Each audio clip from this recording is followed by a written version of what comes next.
तो I can understand. अब इसमें दो चीज़ें हैं, देखो।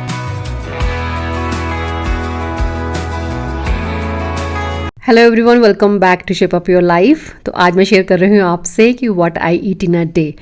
बेड पे बैठकर ही एक ग्लास पानी का पीने के बाद, मतलब प्लेन पानी पीने के बाद फ्रेशन अप होने जाती हूँ और उसके बाद सीधा आती हूँ किचन में अपना पावर बूस्टर ड्रिंक पीने के लिए, यानी कि लेमन वाटर। लेमन के ऊपर मैंने पूरी डिटेल वीडियो बनाई है, अगर आप मेरी प्रीवियस वीडियो जाके चेक करें तो उसमें मैंने बताया है, प्रॉपर डिटेल में बताया है कि 20 साल से मैं रोज नींबू पानी पी रही हूँ और क्या क्या मैं चीजें इसमें ऐड करती हूँ। तो मैंने बताया था कि lemon, rock salt, turmeric powder और black pepper powder, chia seed 1 या 2 चम्मच सोख किए हुए, या सब्जा सीड आप डाल सकते हैं। हम इस वीडियो में प्रोटीन की बात भी करेंगे, कितना प्रोटीन मैं ले रही हूँ, मेरा इनटेक क्या है इन पेरीमेनोपॉज, और इस टाइम पे हमारी प्रोटीन की रिक्वायरमेंट जो है वो बढ़ जाती है। तो 2 चम्मच सोख किए हुए चिया सीड अगर मैंने लिए हैं तो उसमें मुझे 4 ग्राम प्रोटीन भी मिल गया। और उसके बाद आराम से 15-20 मिनट लगाती हूँ मैं, धीरे धीरे अपनी बालकनी में पहुँचती हूँ, अपने मैट्स वगैरह बिछाती हूँ, फिर प्राणायाम शुरू करती हूँ। क्योंकि इस वीडियो में मैं आपको सिर्फ ये नहीं बता रही हूँ कि मैं क्या खाती हूँ, साथ में हम कुछ एक्शंस भी देखेंगे। और इस एज में आके ये बहुत ज़्यादा इंपॉर्टेंट है, इवन कि हर एज में इंपॉर्टेंट है, जहाँ पे अपनी बॉडी, माइंड और सोल का कोऑर्डिनेशन बिठाना हमारे लिए काफ़ी डिफिकल्ट हो जाता है, जहाँ सुबह उठना ही एक बहुत बड़ा चैलेंज होता है। क्योंकि जहाँ आपकी बॉडी जिद करती है कि अभी तुम्हें और रेस्ट की ज़रूरत है, तो उठना अभी मना है, हम उठ नहीं पाते हैं। लेग्स में सुबह सुबह इतनी स्टिफनेस होती है, एनर्जी बिल्कुल जीरो होती है। और जितनी भी लेडीज मुझे कमेंट करती हैं कि उठा नहीं जाता, मैं उन सब से यही कहती हूँ, नहीं है अगर कोई रिस्पॉन्सिबिलिटी ऐसी कि आपको सुबह जल्दी उठना पड़े, मत उठो। टेक योर टाइम, आराम से उठो, 7 बजे उठो, 8 बजे उठो, जैसे आपको ठीक लगता है वैसे उठो, लेकिन उसके बाद वो चीजें करो जो आपके करने के लिए बहुत जरूरी है। और वैसे भी सुबह जल्दी उठने के लिए आपके पास एक इकिगाई होनी चाहिए।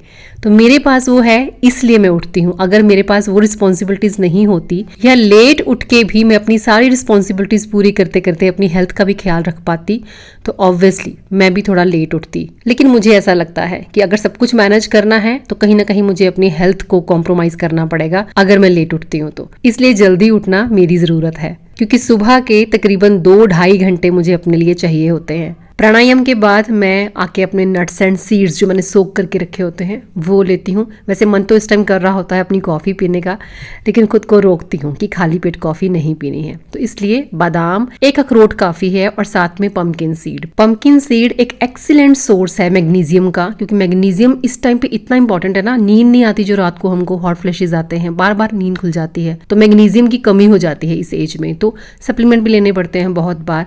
लेकिन पम्पकिन सीड अगर आप डेली बेसिस पे 1 स्पून खाते रहें तो उससे भी आप देखेंगे काफी फर्क पड़ेगा। अच्छा, फ्लैक्स सीड सोक किए हुए वो खाने चाहिए, या मैंने पूरी सर्दियां जैसे आपको बताया था कि लड्डू बनाए और वो खाए, बहुत बहुत मुझे चेंजेस फील हुए। लेकिन अभी क्या है कि सोक करके ले सकते हैं, नहीं ले सकते हैं सोक करके डेली बेसिस पे, तो और इजी बताती हूँ। फ्लैक्स सीड को रोस्ट कर लो, रोस्ट करके उसका पाउडर बना लो, दही में डाल के खा लो, डेली खा लो या ऑल्टरनेट डेज पे, वो आपकी मर्जी है। और अलसी में ओमेगा 3 प्लस फाइबर आपको मिलेगा। प्लांट ईस्ट्रोजन है ये, आपके ईस्ट्रोजन को जो डिप कर रहा है उसको सपोर्ट करता है। और दही साथ में ले रहे हो तो दही प्रोबायोटिक है, कैल्शियम है, प्लस उसमें प्रोटीन भी है, और दोनों मिलके आपके हार्मोन्स, गट और बोन्स पे काम करते हैं। सुबह सुबह इतना टाइम नहीं होता कि हर चीज को खाने के बीच में बहुत लंबा गैप आए, लेकिन हाँ, नट्स एंड सीड्स खाने के बाद 15-20 मिनट का गैप में ले लेती हूँ अपनी कॉफी के बीच में, क्योंकि मुझे अपना वर्कआउट करने भी जाना होता है। तो वो भी मैं सुबह सुबह ही आजकल कर रही हूँ। शाम को बहुत बार ट्राई किया लेकिन फिर फेल हो जाती हूँ और फिर सुबह पे वापस आ जाती हूँ। ऐसा नहीं कि 2-4 कप कॉफ़ी के पीती हूँ, वो इस एज में ठीक भी नहीं है, क्योंकि आपका जो डाइजेशन है उसको वीक कर देती है। कैल्शियम का अब्जॉर्प्शन जो है वो वीक हो जाता है अगर आप बहुत ज़्यादा कॉफ़ी, मतलब फ्रीक्वेंसी के साथ आप 4-5 कप पी रहे हो तो। मैं सिर्फ 1 कप लेती हूँ सुबह, और वो भी स्ट्रॉन्ग वाला, क्योंकि ये कप कॉफ़ी का मेरी एनर्जी को इंक्रीज करता है और डोपामिन रिलीज करता है, जिससे मेरा मूड अपलिफ्ट हो जाता है और साथ में एनर्जी इतनी होती है कि मैं अपना वर्कआउट अच्छे से परफॉर्म कर पाती हूँ। प्लस कॉफी आपकी हार्ट हेल्थ के लिए भी अच्छी है, साथ में फैट बर्निंग में भी हेल्प करती है। मैं पीती हूँ, मैं ये बता रही हूँ, आपको भी पीनी चाहिए ऐसा मैं नहीं कह रही हूँ। It's totally up to you, लेकिन ब्लैक कॉफी के बेनिफिट्स आप गूगल कर सकते हैं। और बॉडी में एनर्जी नहीं होती है तो कोई भी फिजिकल मूवमेंट करना ईजी नहीं होता है, तो जिम करना तो बहुत दूर की बात है। लेकिन मैं फिर भी कहूँगी कि आपको एक्सरसाइज करनी चाहिए। मैं ये नहीं कह रही हूँ कि आप एक जिम बना लो घर पे, या बाहर कहीं आप जिम मेंबरशिप ले लो। अपने घर में, अपने किसी भी घर के कोने में या कि अपनी किचन में खड़े खड़े भी आप 10 स्क्वाट्स लगा सकते हो, जंपिंग जैक्स कर सकते हो, हाई नीज कर सकते हो। किचन में वाटर बॉटल्स होती हैं, उनके साथ आप बाइसेप और ट्राइसेप लगाने की प्रैक्टिस कर सकते हो। मेरे कहने का मतलब ये है कि एक्सक्यूजेज नहीं बनाने हैं, हेल्थ बनानी है। जिनके पास वेट्स वगैरह नहीं है, रेजिस्टेंस बैंड सेम ही काम करते हैं। अगर आपके पास हैं तो डेली इनके साथ एक्सरसाइज किया करो, नहीं है तो बहुत छोटा सा अमाउंट है जो आप खुद पे इन्वेस्ट कर सकते हैं, वो बाय कर लो। मैं लिंक डाल दूंगी डिस्क्रिप्शन बॉक्स में। मुझे कहोगे तो पूरी वीडियो बना दूंगी कि रेजिस्टेंट बैंड्स के साथ कौन कौन सी एक्सरसाइज की जाती है, क्योंकि फैमिली व्लॉग्स तो अब रियल लाइफ विद किरण पे आ रहे हैं ना, तो अब यहाँ पे हम बिल्कुल फ्री हैं अपनी हेल्थ पे काम करने के लिए। तो जैसा आप बोलोगे वैसी सीरीज में बना दूंगी, और जिस फेज में आप हो उसी फेज में मैं हूँ। जो मैं ट्राई कर रही हूँ खुद पे, जो मुझे बेनिफिट दे रहा है, वही मैं आपके साथ शेयर कर रही हूँ। वर्कआउट करने के बाद 1 स्कूप वे प्रोटीन का पानी में डाल के वो मैं लेती हूँ, क्योंकि पेरीमेनोपॉज में मसल तो वैसे ही बहुत ज़्यादा लॉस हो रहा है, लेकिन वे जो है वो फास्ट डाइजेशन प्रोटीन है, तो मसल को रिपेयर करने में और उसको स्ट्रेंथ देने में ये बहुत हेल्प करता है। जो लोग वेट ट्रेनिंग करते हैं उनको मसल पेन की प्रॉब्लम रहती है, मसल सोरनेस को कम करने के लिए और रिकवरी फास्ट करने के लिए वे प्रोटीन सबसे टॉप का ऑप्शन है। और आप सोचिए, ये एक ऐसी चीज है जो 100 कैलोरीज के अंदर मुझे 28 ग्राम प्रोटीन देती है, यानी कि 1 स्कूप में इसके 28 ग्राम प्रोटीन मिलता है। और ऐसा नहीं है कि जो लोग जिम करते हैं, एक्सरसाइज करते हैं, उनको ही इसकी जरूरत है। हमारे मसल्स ही हमारी बोन्स को प्रोटेक्ट करते हैं। अगर मसल लूज होगा, मसल वीक होगा, बोन्स के ऊपर रिस्क बढ़ जाएगा। आई नो अब यहाँ पे जो क्वेश्चन रेज होता है वो ये होता है कि वे प्रोटीन सब लोग अफोर्ड नहीं कर सकते क्योंकि ये थोड़ा कॉस्टली होता है। तो आई कैन अंडरस्टैंड। अब इसमें 2 चीज़ें हैं। देखो, वे प्रोटीन कॉस्टली होता है, लेकिन ये एक नेसेसिटी है, ये एक इन्वेस्टमेंट है अपनी हेल्थ को लेकर। अगर हम बात करें कि आज हमें वे प्रोटीन महंगा लगता है, हमें सप्लीमेंट्स महंगे लगते हैं, अगर हमें नट्स एंड सीड्स महंगे लगते हैं, हम उन्हें अफोर्ड नहीं कर सकते। लेकिन जब हमारी हेल्थ खराब होती है और हमें हॉस्पिटलाइज होना पड़ता है, तब जो मेडिकल के बड़े बड़े बिल्स बनते हैं वो हम उस टाइम पे जैसे कैसे करके अफोर्ड कर लेते हैं। लेकिन मैं वही बोलती हूँ कि precaution is better than cure, कि आपको क्यों जाना पड़े। देखो, जाना फिर भी पड़ सकता है। मैं ये नहीं कहती कि मैं अपनी हेल्थ की केयर कर रही हूँ तो मुझे कभी हॉस्पिटलाइज होना ही नहीं पड़ेगा या मुझे कोई हेल्थ इश्यू होगा ही नहीं, बट एटलीस्ट अब भी मुझे एक सेटिस्फेक्शन है और तब भी मुझे एक सेटिस्फेक्शन होगी कि मैंने अच्छी चीज़ों में इन्वेस्ट भी किया था, मैंने अपनी हेल्थ का ख्याल भी रखा था, मैं एक्सरसाइज भी करती थी, सोच भी अच्छी रखी। उसके बावजूद भी कहते ना, वो आपकी बॉडी एक पूरा ब्रह्मांड है, उसके अंदर कब क्या हो जाए आप नहीं पता लगा सकते, लेकिन आप अच्छे के लिए सिर्फ कोशिश कर सकते हैं। लेकिन फिर भी अगर आपको लगता है कि आप नहीं अफोर्ड कर सकते, नो इश्यूज, अलग अलग और भी बहुत सारे वेज हैं। ये होता है कि ये इंस्टेंट बहुत ही कम कैलोरीज में आपको हाई अमाउंट ऑफ प्रोटीन मिल जाता है, जो आप पूरे दिन की डाइट से भी कई बार नहीं कंज्यूम कर पाते हैं। लेकिन हाँ, कोशिश करते रहें अगर हर मील में कि आप कितना प्रोटीन ऐड कर रहे हैं, एटलीस्ट 20 ग्राम प्रोटीन आपके मेन मील्स में होना चाहिए। स्नैक्स में भी अगर आप कुछ ऐड कर रहे हैं तो उसमें भी आपका प्रोटीन का रेशियो ठीक होना चाहिए। दूसरी चीज ये है कि जैसे अभी वे प्रोटीन लिया है मैंने, आप सत्तू ड्रिंक ले सकते हैं, 10 से 12 ग्राम प्रोटीन मिल सकता है अगर 3 चम्मच आप सत्तू पाउडर के लेते हैं तो। फिर कैलोरीज भी होती हैं, इसमें कैलोरीज कम होती हैं। वही मैं बोल रही हूँ कि बैलेंस आपको करना है ना, लेकिन ये जरूरी है चीजें। अगर वे प्रोटीन ले सकते हैं, दी बेस्ट, आपकी आधी टेंशन खत्म हो जाती है। तो प्रोटीन पाउडर चेंज करती रहती है, आइसोलेट लेना बेटर रहता है क्योंकि डाइजेशन भी आपका इजीली हो जाता है, तो पानी के साथ लेना होता है। नेकप्रो ले रही हूँ मैं, नेकप्रो आइसोलेट जो है, तो यू कैन ट्राई आउट। चलिए अब बनाते हैं अपना फर्स्ट मेन मील, जो है वेजिटेबल दलिया, जो मैं लेती हूँ 11 से 11:30 के अराउंड। तो अब आपको धीरे धीरे समझ में आएगा कि क्या चेंजेस मैं कर रही हूँ या मैंने किए हैं अपने लिए। तो एक बड़ा चेंज जो मैंने किया है कि अपने मेन मील जो 3 थे उनको अब 2 कर दिया है। यानी कि मैं अपना फर्स्ट मील तब लेती हूँ जब ना ब्रेकफास्ट का टाइम होता है और ना लंच का। तो बीच वाला जो टाइम होता है, जिसे हम ब्रंच टाइम कहते हैं, उस टाइम पे मैं अपना फर्स्ट मील लेती हूँ। और ऐसा बिल्कुल नहीं है कि 2 मील लेती हूँ तो एक ही मील में एक्सेस खा लेती हूँ ताकि मुझे भूख ना लगे, बिल्कुल भी नहीं। खाना कम कर रही हूँ क्योंकि डाइजेशन और मेटाबॉलिज्म दोनों वीक हो रहे हैं। और ये तैयारी जो है ना, वो पोस्ट मेनोपॉज के लिए है, जिसमें अभी 2 साल बाकी हैं। तो वेजिटेबल दलिया में वेजिटेबल्स डाल के उनको कुक कर लिया, लेकिन मटर मैंने अलग से इसलिए डाले हैं क्योंकि मम्मा मटर वगैरह नहीं खाते हैं, तो साथ में मैं कुक नहीं करती हूँ। और बाद में थोड़ा सा पनीर भी ऐड किया और 2 मैंने लिए बॉयल एग। और इस वेजिटेबल दलिया प्लस 2 बॉयल एग के साथ 1 ग्लास लस्सी का लिया है।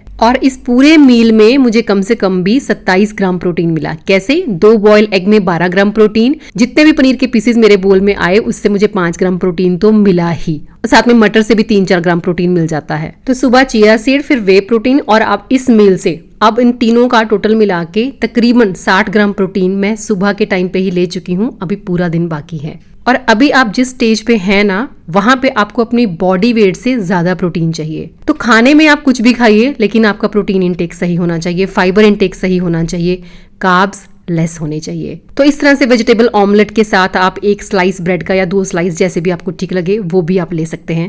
कई बार ब्रंच में मैं इस तरह से चना, राजमा या दाल वगैरह बना लेती हूँ। राइस होते हैं साथ में और साथ में सैलेड होता है। चीला बना रहे हो, डोसा बना रहे हो, स्टफ करके बनाओ पनीर के साथ या सोया के साथ, या एग्स वगैरह डाल सकते हो। कुछ भी बनाओ, लेकिन सीजनल वेजिटेबल्स आपके पास जरूर होनी चाहिए आपकी प्लेट में। थोड़े कम ऑयल में बनाओ, करेले बनाओ, भिंडी बनाओ।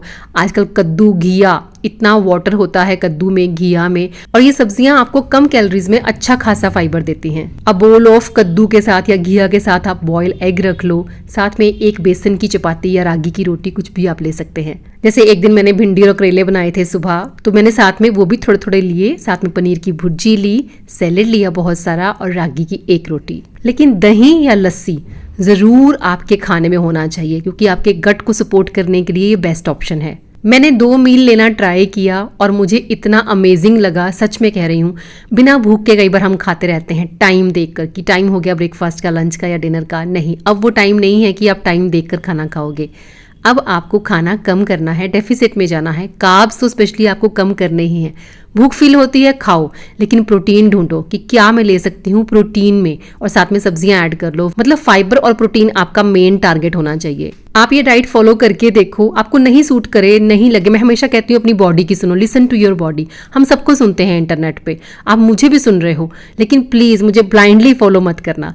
आप देखोगे आपकी बॉडी आपको कैसे रिस्पॉन्ड कर रही है। अगर वो ठीक फील कर रही है तो कंटिन्यू करो, नहीं ठीक फील कर रही तो वही अपने 3 मील्स आप ले सकते हो। मैंने चेंज किया क्योंकि अपनी रेगुलर डाइट जो मैं ले रही थी 3 मील्स के साथ 2 स्नैक, वो करते करते मेरा वेट बढ़ने लग गया था। मेरा बैली फैट इंक्रीज होने लगा, मेरा बैक पे मुझे लग रहा था कि मेरा फैट जो है वो इंक्रीज हो रहा है। ऑब्वियसली होता है, क्योंकि आपके ईस्ट्रोजन और प्रोजेस्टेरॉन जो आपको प्रोटेक्ट करते हैं, आपके मूड को ठीक रखते हैं, आपके वेट को मैनेज करते हैं, वो तो फ्लक्चुएट हो रहे हैं और पोस्ट मेनोपॉज के बाद वो वैनिश ही हो जाएंगे। तो जो चीजें आपके सिस्टम को सपोर्ट करती हैं, जब वो आपकी बॉडी में रहेंगी ही नहीं तो सपोर्ट कैसे मिलेगा। इसलिए चेंजेस करने का ट्राई करो, जो आपको ठीक लगे वो ट्राई करो। और ब्रंच के बाद भी और डिनर के बाद भी एक हर्बल टी आपने जरूर बनानी है अपने लिए। हर्बल वाटर कह सकते हैं, हमें बॉयल करके, जैसे धनिया है, जीरा है, अजवाइन है, सौंफ है, इनको बॉयल करके पानी 1 कप आपने ब्रंच के बाद और 1 कप डिनर के बाद लेना है। तो 11:30 बजे के अराउंड अपना मेन मील लेने के बाद 2:30 से 3 बजे के बीच में एक फ्रूट का बोल,